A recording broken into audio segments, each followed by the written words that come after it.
Hi friends, இன்றைக்கி நம்ம சூப்பராக ஒரு பிரண்டை ஒரு கதை பார்க்க போகிறோம். பிரண்டை துவையல் செய்ய போகிறோம். வாங்க பாருங்கள். நல்லா க்ளீன் பண்ணி வச்சுட்டேன். நான் சைடில் இருக்கிற எல்லா நரம்பையும் எடுத்துகிட்டு க்ளீன் பண்ணி வச்சுருக்கேன்.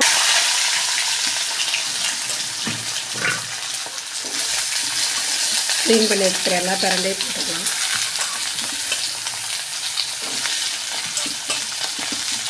பிரண்டை அதோட கலர் மாறுற வரைக்கும் நல்லா எண்ணெயில் வறுத்து எடுத்துருங்க. வறுத்துனா நம்ம அப்பளம் பொரிக்கலாம் போகிறோம், அந்த மாதிரி எண்ணெய் ஊற்றக்கூடாது. லைட்டாக எண்ணெய் ஊற்றி நல்லெண்ணெய் ஊற்றிக்கோங்க. கடலெண்ணெய் கூட ஊற்றி செய்யலாம். நான் ஃபஸ்ட்டு இப்போ எண்ணெயில் பிரண்டையை நல்லா போட்டு தனியாக வறுத்து எடுத்துருங்க. பார்த்திங்களா, க்ரீன் கலராக இருந்தது, இப்போ லைட்டாக ப்ரௌன் கலராக மாறி இருக்குது. எல்லாம் பிரண்டையும் ஒரே மாதிரியே நல்லா கலர் மாறிடணுங்க. அப்போ தான் நமிச்சல் இல்லாமல் இருக்கும் சாப்பிடும்போது. இதுக்கு நான் என்னென்ன போடுறேன்னு பார்க்கலாம். அரை கொத்தமல்லி, கடலைப்பருப்பு, உளுத்தம்பருப்பு, கருவேப்பிலை, பூண்டு, இஞ்சி, கொஞ்சம் தேங்காய், அப்புறம் மிளகு, சீரகம், தக்காளி, இவ்வளோதாங்க ஆட் பண்ண போகிறோம். நான் மிளகாய் போடலை. உங்களுக்கு தேவைன்னா நீங்கள் போட்டுக்கோங்க. ஏன்னா நான் மிளகு போட்டு தான் செய்ய போகிறேன். ஏன்னா இப்போ நம்ம கிளைமேட் தெரியும் இல்லைங்களா, இது பனி சீசனு, மழையும் வந்துட்டுருக்கு.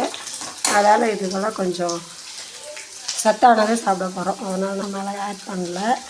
மிளகு சீரகம் போட்டோம்னா கொஞ்சம் நெஞ்சு சளி பிடிக்காமல் இருக்கும், கிளைமேட்டுக்கும் நல்லாயிருக்கும். அதனால்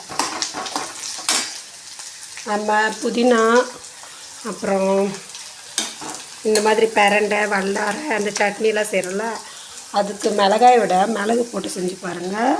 இந்த வெள்ளை உளுந்து விட கருப்பு உளுந்து போட்டு செஞ்சு பாருங்கள். டேஸ்ட் சூப்பராக இருக்கும். அதில் கொஞ்சம் இந்த வர கொத்தமல்லியும் போட்டுக்கோங்க, ரொம்ப நல்லாயிருக்கும். இல்லை சில பேர் சின்ன வெங்காயம் போடுவாங்க. நீங்கள் தேவைன்னாலும் சின்ன வெங்காயம் போட்டுக்கலாம். நான் இவ்வளோ தான் போடுவோம், ரொம்ப டேஸ்ட்டாக இருக்கும். நாங்கள் கூழுக்கு செய்கிறதா இது கடலைப்பருப்பு உளுத்தம்பருப்புலாம் போட மாட்டோம், இது மட்டும்தான் போடுவோம். மிளகாய் போடுவோம், புளி போடுவோம். இதில் புளி நான் போடலை, நான் தக்காளி போட்டிருக்கேன், அதனால் புளி போடலை.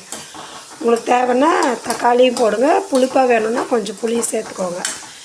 நம்ம இது கொஞ்சம் நல்லா சத்தாக சாப்பிட்றதால நிறைய காரம், நிறைய புளி அவாய்ட் பண்ணி கொஞ்சமாக எல்லாமே சேர்த்து செய்கிறோம். அதனால் இது கண்டிப்பாக வாரத்துக்கு ஒரு நாளோ 2 நாள் கூட எடுத்துக்கலாம். டெய்லி கூட சில பேர் 48 நாள் கொஞ்சமாக அளவாக சாப்பிட்றது ரொம்ப நல்லது தான், எடுத்துக்கோங்க. இது கொஞ்சம் நமிச்சல் இல்லாமல் நல்லா வதக்கி சமைச்சு சாப்பிடுங்க. அப்போ அந்த தொண்டையில் போய் இந்த நமிச்சல் இல்லாமல் இருக்கும். இது அவ்வளோ சத்தானது. இது நான் சித்தா கிளினிக் ஒர்க் பண்ணும்போது இதுக்கு பேர் பார்த்திங்கன்னா, அப்போ நான் பார்த்த பேர் இதுக்கு பிரண்டைக்கு தங்கம்னே போட்டிருக்காங்க. இதுக்கு பேர் அவ்வளோ சத்தானது. நமக்கே தெரியும் தங்கம் எவ்வளோ மதிப்பானதுன்னு. அதுமாதிரி தான் இதுவும் அவ்வளோ மதிப்பானது. பிரண்டையும் நமக்கு அவ்வளோ சத்தானதும் கூட. அடிக்கடி சமைச்சு சாப்பிடுங்க. நான் ஆல்ரெடி ஒரு வீடியோ போட்டிருப்பேன், மீன் பிடிக்கிற வீடியோ. அதில் எடுத்துகிட்டு வந்த பிரண்டை தான் இது.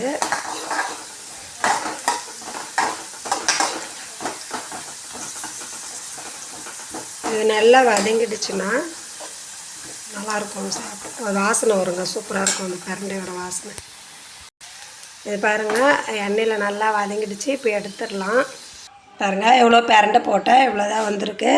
இப்போ நம்ம அந்த பிரண்டையை வறுத்த எண்ணெயிலே பார்த்திங்கன்னா கடுகு போட்டுக்கலாம்.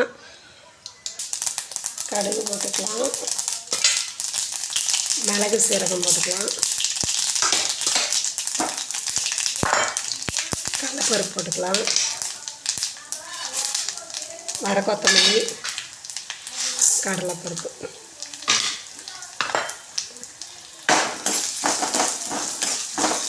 இந்த எண்ணெயே போதுங்க, இதிலே வதங்கிடும். நம்ம சில பேர் என்ன பண்ணுவோம், பிரண்டைக்கு ஃபஸ்ட்டு எண்ணெயை ஊற்றிடுவோம், அதை நல்லா வதக்கிடுவோம். அதிலே பாருங்கள் எவ்வளோ எண்ணெய் அப்சர்வ் பண்ணிக்குது. மறுபடியும் இதுக்கு கொஞ்சம் எண்ணெய் ஊற்றுவோம், மறுபடியும் இதெல்லாம் வதக்கிட்டு மறுபடியும் ஒரு எண்ணெய், இவ்வளோ எண்ணெய் ஊற்றி மறுபடியும் தாளித்து கொட்டுவோம். ஒரு நல்ல சத்தானதாக நம்ம ஒன்று சாப்பிடும்போது எண்ணெயை குறைச்சிக்கலாங்க. அப்போ தான் அதோட சத்து நமக்கு கிடைக்கும். இல்லைன்னா இதில் ஒரு புளி அதிகமாகவோ எண்ணெய் அதிகமாகவோ போட்டோம்னா அதோட சத்து அது எடுத்துக்கும். இது அதிகமாக காட்டாது. அதனால தான் இதே பாருங்கள் எவ்வளோ எண்ணெய் இருக்குன்னு. இதுக்கு மேலே நம்ம ஏன் தாளித்து போட்டோம், இதே கடுகு எல்லாம் போட்டு வதக்கிறோம். இதில் டேஸ்ட்டுக்காக எண்ணெய் நிறையா ஊற்றி மறுபடியும் மேலே தாளிப்பாங்க. நம்ம டேஸ்ட்டுக்காக செஞ்சதுன்னா சமைச்சு சாப்பிட்லாங்க. இந்த கடலைப்பருப்பு, இந்த உளுத்தம்பருப்பு, இந்த கொத்தமல்லி வதங்கும் போதே இந்த பூண்டும் சேர்ந்து வதங்கிடுங்க. இஞ்சி பூண்டும் இதிலே வதங்கிடும். அது நல்லாவே வதங்கிடுச்சு. இப்போ நம்ம கருவேப்பிலை போட்டுப்போம். இதுக்கு மேலே தீயை கம்மி பண்ணிவிட்டு செய்யுங்க. நம்ம அவ்வளோதான் போட வேண்டியதில்லை. போட்டு கருவேப்பிலை லைட்டாக வதங்கினதும் நம்ம தக்காளி போட்டுக்கலாம். கருவேப்பிலை நல்லா வதங்கிச்சுங்க, தக்காளி போட்டுக்கலாம். நம்ம போட்டிருக்கிற எல்லா பொருளுமே நல்லா வதங்கிடுச்சுங்க. இப்போ நம்ம ஃபஸ்ட்டு வதக்கி வச்சோம் இல்லைங்களா பிரண்டை, அதே இதில் போட்டு மிக்ஸ் பண்ணிக்கலாம். எல்லாத்தையும் மிக்ஸ் பண்ணிவிட்டு ஆற விட்டு அரைச்சிக்கலாங்க. அவ்வளோதாங்க, சட்னி ரெடிங்க. இதை ஆற வச்சு அரைச்சிக்கலாம். உப்பு தேவையான அளவுக்கு போட்டுக்கோங்க.